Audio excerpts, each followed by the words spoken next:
Shalom, everyone, and welcome once again to one of my bi-weekly talks about various topics in Judaism. Of course, tonight, Monday night, is Lag BaOmer, the 33rd day of the counting of the Omer. So let's count the Omer for tonight and to prepare you. Hayom Shlosha Ushloshim Yom Shehem Arba'a Shavuos V'Chamisha Yamim LaOmer. Today is the 33rd day of the counting of the Omer, which is 4 weeks and 5 days to the Omer. What is the significance of Lag BaOmer? So it happened in the second or third century during the Roman era when the Romans were conquering the land of Israel that the great sage Rabbi Akiva lived. Rabbi Akiva had 24,000 students, the greatest academy of its day, the Harvard of yeshivas, and they were persecuted. But besides the external persecution from the Romans, we're familiar with the Bar Kokhba revolution, for example. Besides that, there was an internal conflict, and that was the conflict among themselves. These great students died one by one in a very mysterious plague that afflicted practically all of them. Why did they die? Our sages tell us because they had no respect for each other. Each one of them thought that their way of study, their way of understanding problems in Torah study were the correct way. And they could not respect other people's viewpoints as far as how they should see it. And because of this, God brought down this plague. Now, the question is, why did they have such animosity towards each other? After all, didn't the great Rabbi Akiva teach his famous principle, V'ahavta l'reacha kamocha, you shall love your neighbor as yourself? Why didn't they practice that love themselves? If, in fact, they were the greatest of the great. And the Lubavitcher Rebbe brings out that because of their love, they had these viewpoints. They said, I love you so much that I want you to accept my viewpoint, that my viewpoint is the correct viewpoint. I want you to understand that because I love you, I want you to get it right. I want you to correct yourself. But this was a very big mistake on their part. And the lesson that we all learn from this is that we may not agree with each other. And certainly in these days, people all have different opinions about the virus and what's causing it and how to prevent it and do this and do that and vitamin C and anti-malaria and on and on and on. Everyone has their own viewpoint. But nevertheless, we should respect each other's opinions about it.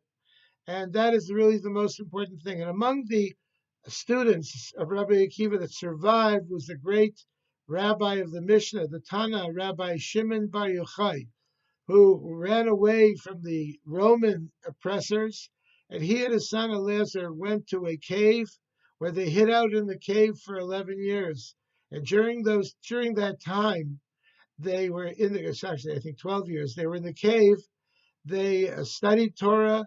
And during that time, Rabbi Shimon composed this holy Zohar, the foundation of Kabbalah.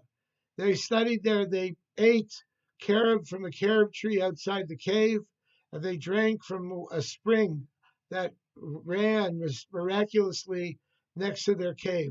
During the day, they covered themselves with dust, with dirt, to save their clothing so they shouldn't have to bathe because there was no water nearby to bathe except for that little spring.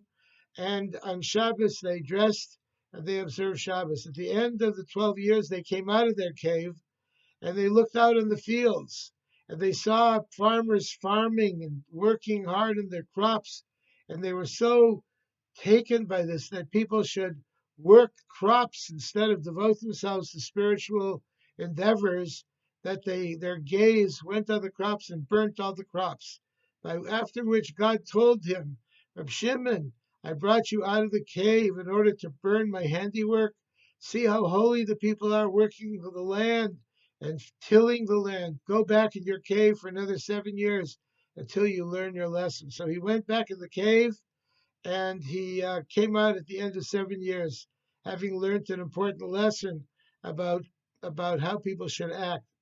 We observe Lag BaOmer by lighting bonfires. Some say because of the yortzeit of Rabbi Shimon. These are giant bonfires that we light for Rabbi Shimon's passing. And also perhaps another reason is because they would light bonfires to alert their fellow Jews about the coming of the Romans, that they would be coming by, so they would light these bonfires to warn them. We also have other customs of Lag BaOmer. Some people use bows and arrows. Little children, bows and arrows. You have to be careful, of course, not to hurt each other, because they would fight against the Romans during that time as well. Lag BaOmer is a very festive day. It's a very happy day. We usually, in our community, we get together for bonfires on the beach, and we really enjoy that every year. It's one of the highlights of our year. Unfortunately, this year we will not be doing bonfires at La Jolla Beach, but rather we will be making a gigantic parade of cars and bonfires and circus acts at the Chabad Hebrew Academy on Tuesday night, starting at 5:30. It's going to be quite an evening. So we'd like to encourage you all to come, but you do need to make reservations by going online to chabaduc.org. I think it's only $4 a person. We are expecting close to 1,000 people for this tremendous event. This is a one-time only event. It's going to be incredible. So they will not be accepting reservations at the door or at the gate. You will not be able to reserve them. They need, for security reasons, they need all reservations ahead of time. So if you haven't made your reservation yet, please do so at chabaduc.org. You'll see the link there for Lag BaOmer. And we really look forward to seeing you there.